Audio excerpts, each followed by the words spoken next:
the challenge of the Yukon. On, King! On, you husky! The Wonder Dog King, swiftest and strongest of Eskimo lead dogs, blazes the trail through storm and snow for Sergeant Preston as he meets the challenge of the Yukon. Sergeant Preston was typical of the small band of Northwest Mounted Police who preserve law and order in the new Northwest country, where the greed for wealth and power led to frequent violence and bloodshed. But in spite of the odds against them, Sergeant Preston and his Wonder Dog King met that challenge, and justice ruled triumphant.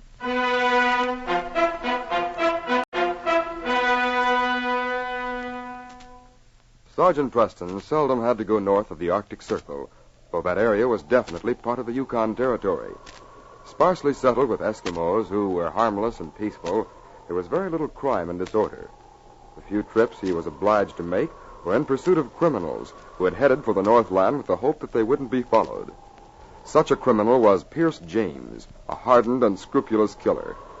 With him, and in complete contrast to him, was Pete Andrews, a boy of 19, who toiled up the icy slope of a mountain ridge after Pierce, weary and protesting. Pierce, I can't go any farther. Please stop. I'll stop you, that jellyfish. We got to get to that ledge before that blasted Mountie comes around the bend. Let's give up, Pierce. I'm ready to quit. He's bound to get us. He won't get me. I'm getting him first. We're out of ammunition. We'll starve. We can't hunt. I got one bullet left. There's Sergeant Preston's name on it. If I get him, maybe we can find some Eskimos who feed us. It's him or us now. Backtracking up this ridge. We're going toward him. He's coming around the base of it. I want to get above him where I can shoot down. Can't afford to miss. Here. Get down behind this rock. Pierce, it isn't right. Shooting a man down like this, it's murder. I was out of my mind to bring a sniveling puppy like you with me. I thought you had nerve. I'd never come if I'd known what you really were. I wish I'd shut never... up. There he is. Now, if I can hit him... No, Pierce! You blasted little fool. Why did you grab on my gun? But murder. It didn't matter. I got him, see? He's on his face. Now, come on. We're getting out of here. But maybe he isn't dead. You can't go off and leave him. I suppose I'm going to go down there and let that lead dog chew me up. That's one reason I got up here to do it. But, Pierce, you can't let a wounded man just lie there. You're just a murderer. Shut up, you crybaby. I'm through with you, too. And I don't need a bullet to make sure. Yeah. You'll freeze to death before you get conscious, you sniveling fool.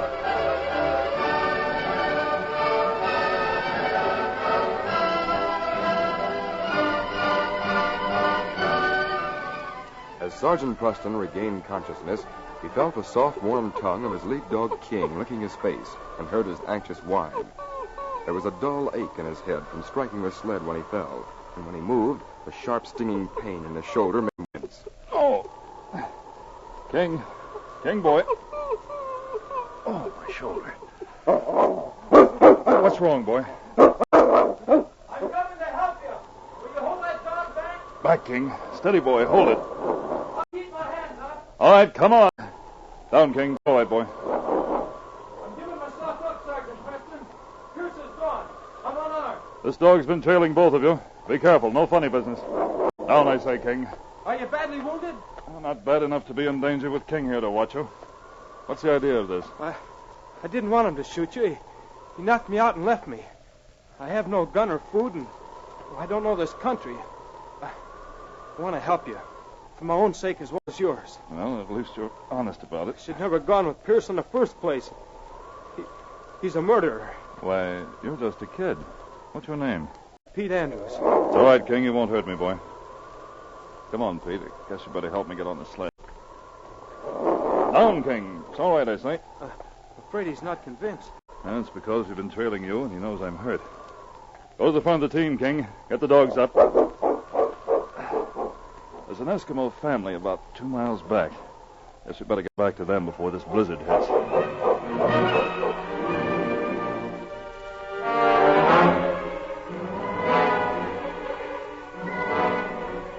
It was warm and comfortable in the igloo of Iraq, the Eskimo. Though only a small lamp of seal oil burned in the center of it, The little house of ice was snug and windproof. Preston lay on a couch of snow covered with caribou skins. Pete bent over him as he finished dressing the Mounties' wounds, while King watched at his side. There. I guess that does it. It's not a very good job, I'm afraid. That's all right, Pete. I'm glad he didn't shoot me a couple inches lower. I just missed my lung. I don't suppose you'll believe me, but I did try to grab the gun when he fired. Pierce is a deadly shot. Well, thanks, Pete. You probably think I'm just making that up. No. Pierce has a reputation for being accurate with a gun. I wondered how he happened to miss. When you fell, I was sure he hadn't. I must have hit my head on the sled when I fell. But he was accurate enough. I won't use this shoulder for a while. Are you comfortable now? Yes, I'm fine, thanks. It's all right, old fella. I'm going to live. Stop it, King. This place is too small for all that noise. It's the first time I've ever seen an igloo. It's nice of the Eskimos to take us in. They're friendly people. They share everything. It sounds like Iraq crawling into the tunnel entrance. He's probably bringing us a raw fish dinner. Me bring food. Big storm come up. Where'd you get here? The storm breaking Iraq? Good. That may mean Pierce will be stopped for a couple of days. Maybe I'll be well enough. Well, who's this, Iraq? Her Ibnek, my wife. She speak only little English. Ibnek, you fix boots, scrape fur robes. I go feed dogs now. Come back soon. Sergeant, don't you think it's going to be rather crowded in here? Maybe I'd better sleep outside. No, Pete, not with a blizzard coming up. We'll make the best of it. Anyway, we can't insult Iraq. Well, look, Preston, that Eskimo woman's eating your boot. Oh, she's not eating it. She's softening it by chewing it with her teeth. That's one of the duties of an Eskimo wife. They're such happy people, like children. Laugh all the time. They share all their possessions and have no economic problems. Yes, I guess they're always happy. Must be wonderful. Well, you sound almost envious, Pete. Yeah, I guess I am. Can't even remember a childhood without a lot of trouble. That's why I ran away from home. Oh? How'd you ever happen to get mixed up with a man like Pierce? Well, I landed in the Yukon without a dime. Taught me to win money gambling. Wasn't exactly honest the way we did it, but, well, I was pretty desperate. And one night, well, you know about it. Burnett caught Pierce cheating, and during the fight I hit him with a chair. I didn't mean to kill him. Why, Pete, you didn't kill Burnett. He was shot through the heart. Pierce killed him. Pierce? Well, I saw Pierce shoot, but he said I killed him when I hit him. Pierce knew you were a witness to the shooting.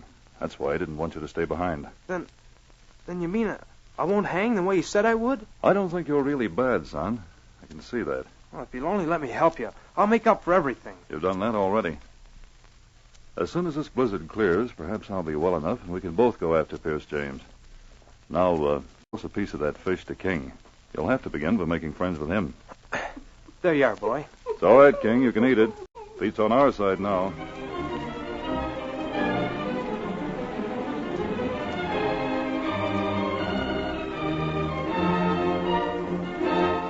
It was 2 days before the blizzard was over. Iraq and Ibnak shared their food cheerfully, and Pete's loyalty and admiration for Preston grew with each passing hour in the small igloo. But Preston's wound was serious. Every move meant pain. Looks pretty red and swollen. Well, I just have to be quiet and give it more time, I guess. Storm over now. Me go hunt. Look in bear trap. Maybe fish. Why don't you take Pete with you, Iraq? He's never seen an Eskimo bear trap. Oh, you mean you trust me to go? Oh, of course I trust you, Pete. You need some exercise. Oh, and take King and the dog team. The run will do them good. You can handle a dog team, can't you, Iraq? Me drive dogs good. Maybe they haul bear carcass back. But, Sergeant, you're still sick. I don't like to leave you. Ibnek will take care of me, won't you? Give food. Me do. If anything goes wrong, she can get help. Her father will come. Well, if you think you'll be all right, I'll go with you, Iraq. We not gone long. Be back soon. Come on, King. It's all right, boy. Go with Pete. You need the exercise. You sure you'll be all right? I want some sleep. I'll be glad to be alone. I'm tired. I'll even send Ibnek packing for a while. Well, we'll be back soon. Come on, King. You eat? No, Ibnek. You've tried to feed me 5 times today. I can't eat anymore. You drink? No, thanks. I just want to sleep.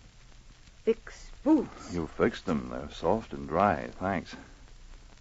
Why don't you go and visit your sister for a while? Me fix strap. I've told you, Ibnek, don't touch that gun or holster. That gun can kill you. Me no afraid. Strap got wet. It hard. Go See your sister.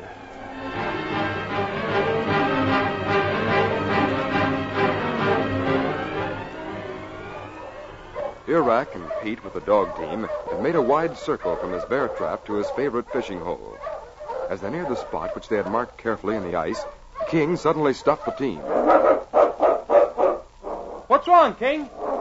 Look at him, Iraq. What's he doing? Him find trail something. Why, he's running off by himself. King, come back here. Him gone.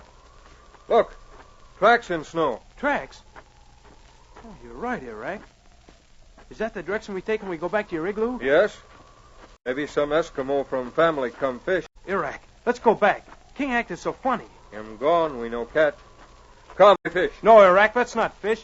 We're going back to Sergeant Preston.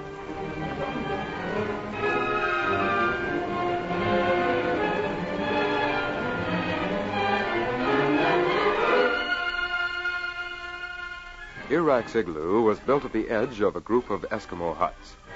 There was no one around when a weary figure dragged itself toward the narrow tunnel that led into it. Twice the man fell, and finally crawled on all fours into the entrance. As the figure appeared in the interior of the igloo, Preston stirred. Oh, you back so soon, Ibnek? I have to have food. Pierce, where'd you come from? You. How did you get here? I thought I shot you. My gun. Don't come any closer, Pierce. I don't see no gun. I'm starving. I ain't had food for 2 days. But I ain't too weak to get you first. Pierce, stand back or I'll shoot. Why don't you show me your gun? You're helpless. You ain't got a gun and you're wounded. I'm warning you. Stay back. You can't move your right arm. If you had a gun, you'd show it. Well, I got this knife. I can finish the job. I got enough strength left. All right, Pierce, come on. You're helpless, Preston. I'll drive this knife so deep. Get him, boy. Take him off. Now get away, you devil. Preston, call him off me. All right, King, you've got him. I'll watch him, fella. Don't let him up. Back, you devil. I'll kick your teeth in. I'd lie there quietly if I were you, Pierce. King doesn't seem to like you very well. Call him off. Where did he come from? He must have crossed your trail somewhere. Remember, he was told to get you. Good boy, King. Watch him. But lucky for me that you recognized his scent. Me fix strap. Who? Him. Ibnek, why did you take my gun and belt? I told you not to touch It hard. Me chew him soft. Me scrape. All good now. Ibnek, give me that gun.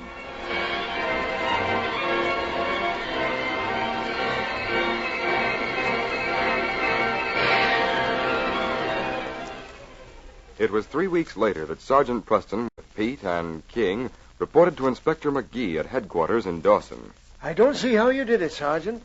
Guarding a man like Pierce in an igloo all that time until you were well enough to travel. I had King and Pete to help me, Inspector. I couldn't have done it without them. Oh, yes, he could have done it, Inspector. Even wounded and sick, he directed everything. It was wonderful. Well, you seem to admire the sergeant a lot, Pete.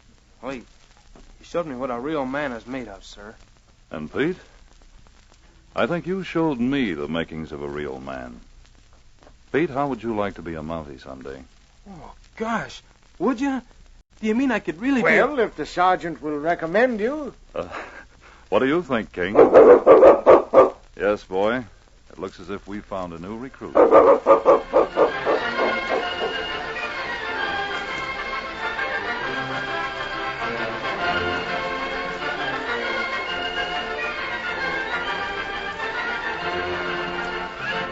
These copyright dramas originating in the studios of WXYZ Detroit, and all characters, names, places, and incidents used are fictitious. They are sent to you each week at the same time and reach you from our transcription studios. Hal Neal speaking. This is the Michigan Radio Network.